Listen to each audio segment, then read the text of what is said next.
Yeah, oh yeah. Oh yeah, Fractal Bitcoin. Welcome to today's Bitcoin news video.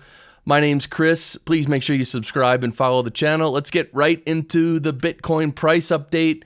Right now we're at 67,447 and we're sort of hanging around in the 67,000s and maybe a little bit lower. But look at the chart. You know, ever since making our all-time high 2 days ago, which was March 5th, we've been slowly coming up, which is showing a lot of strength.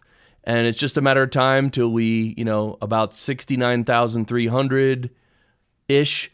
That's our all-time high.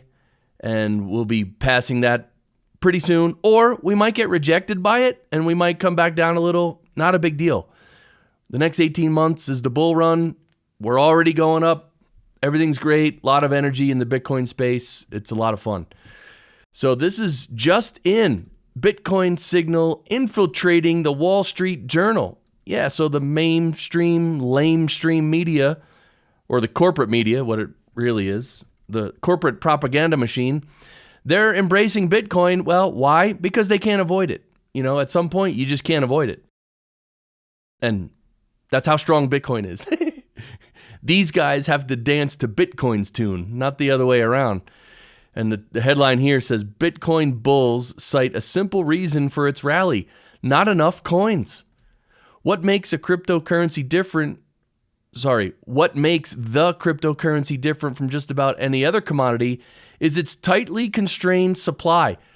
Yeah, it's not a tightly constrained supply. It's a finite supply. Well, I guess you could call it tightly constrained, but it's finite. It's absolutely constrained by an algorithm, which can't be messed with by any governments or the state. Now, Robert Kiyosaki has become a big Bitcoin bull. He says here, Bitcoin is on fire. The biggest mistake you can make is to procrastinate. Important to start, even if only for $500.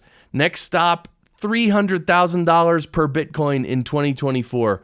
Robert Kiyosaki, of course, he's the author of Rich Dad, Poor Dad, and that's a bold statement. 300,000 this year.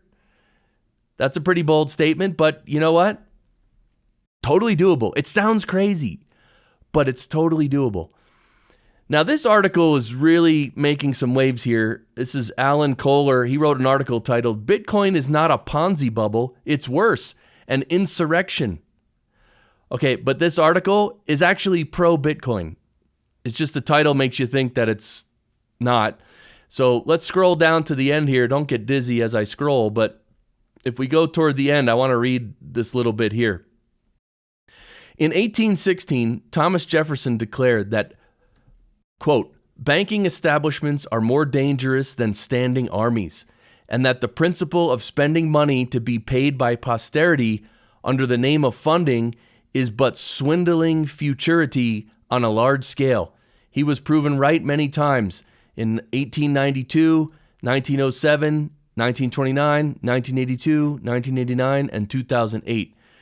So Bitcoin might look like a Ponzi bubble because its price is volatile, and it seems to be in the grip of speculators and scam artists, which it's not. But in fact, it may be the only thing that isn't one. Yeah, he's saying Bitcoin might be the only thing that is not a Ponzi scheme. And this is true because Bitcoin has rules. And all the other currencies, fiat currencies, they don't have any rules. They just print money. They devalue your stack at will. So anyway, I'll link to the article. And by the way, I link to everything I'm talking about below. This is Walker. He posts a public service announcement. Peter Schiff sells gold but wants to receive Bitcoin. Actions speak louder than words. Pay attention, gold bugs. Old Shifty Pete is taking you for fools. Yeah, and you could see the tweets here. And Peter Schiff is one of these people who is so against Bitcoin. But he apparently just came out with a product here, which is a Golden Triumph Ordinal. And guess what? You can pay with Bitcoin to buy one of his Golden Triumph Ordinals. So Peter Schiff is selling stuff for Bitcoin. But I thought he hated Bitcoin so much. I thought Bitcoin was going to zero. It's trash. Gold is the best thing. Why is he selling anything for Bitcoin? Because he's a hypocrite and he's stupid. Bitcoin Archive reporting here, Tesla did not buy more Bitcoin since the last quarterly report. Yeah, so there's a bunch of news articles today that Tesla bought more Bitcoin. And we think, according to Bitcoin Archive, we think that's not true. The amount of Bitcoin remains unchanged since December 31st in wallets attributed to Tesla by Arkham Intel. Discrepancy is likely to be in wallet attribution when compared to quarterly report. So he's saying it's just looking at the different wallets and their balances. Perhaps there's a little confusion. But again, I don't, this is an unfolding story. We don't know if Tesla bought more Bitcoin, but it looks like they did not.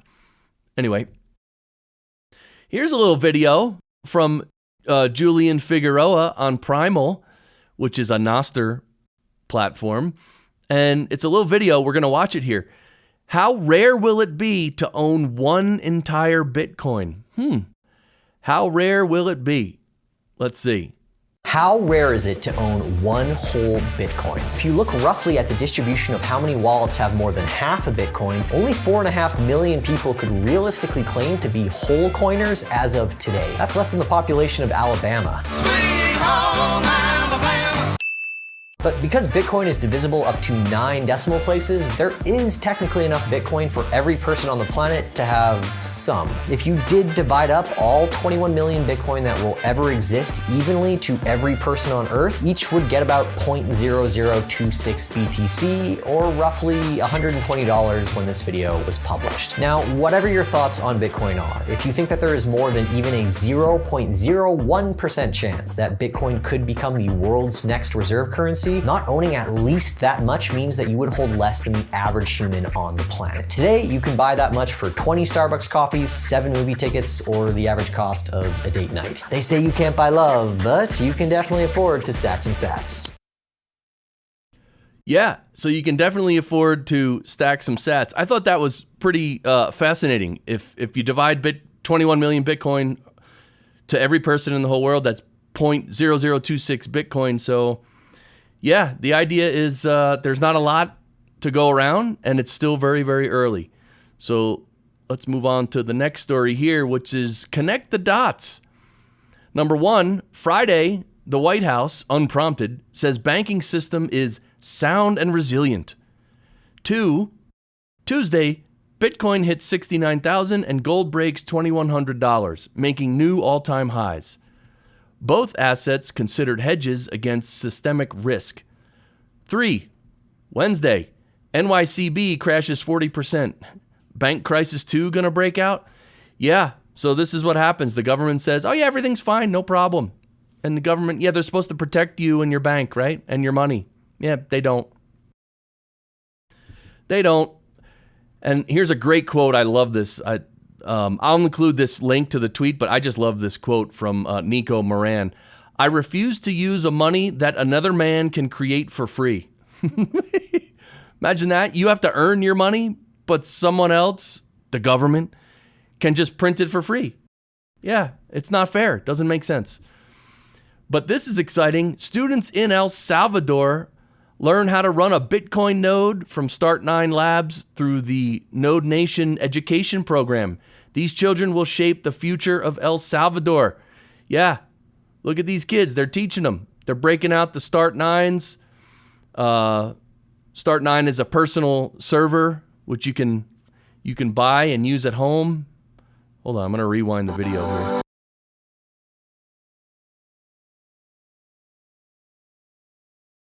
I'm just going to mute it. But yeah, you could see the kids. They're breaking open the Start9 boxes, and they're looking at the Start9 servers. They're connecting them, and they're learning how to run Bitcoin nodes.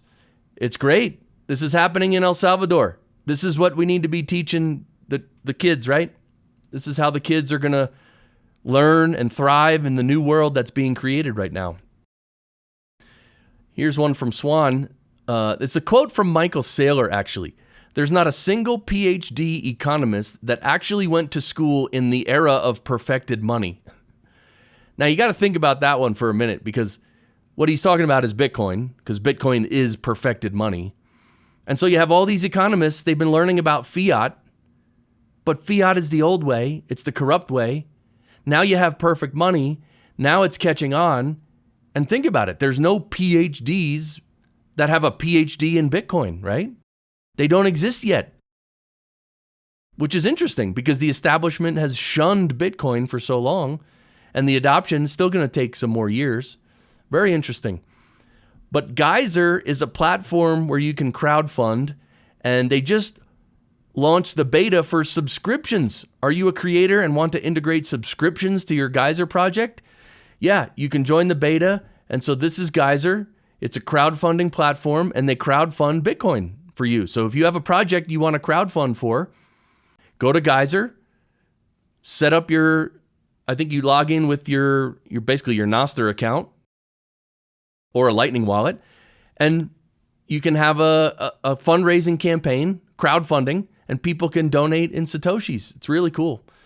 Really cool. I'll include a link below, of course. And this is our website, fractalbitcoin.com. The link on top here says join our locals community. So come over to locals, get a locals account. It's free. Come join our group. It's really fun. And don't forget, we do the Bitcoin panel live stream on Fridays. Me and a bunch of other Bitcoiners, we hang out and chat. It's a lot of fun. So definitely on Friday at 4 p.m. Eastern, we start for about an hour. We do that. So yeah, that's it for today. Tomorrow is actually the Bitcoin panel live stream, but I'll be doing a regular news video in the morning before that. So definitely subscribe to the channel and follow the channel. I'm really trying to grow the channel and get this awareness out about Bitcoin and financial freedom and your future. Yeah, it's really important. So thanks for watching. I'll see you in tomorrow's video. Bye.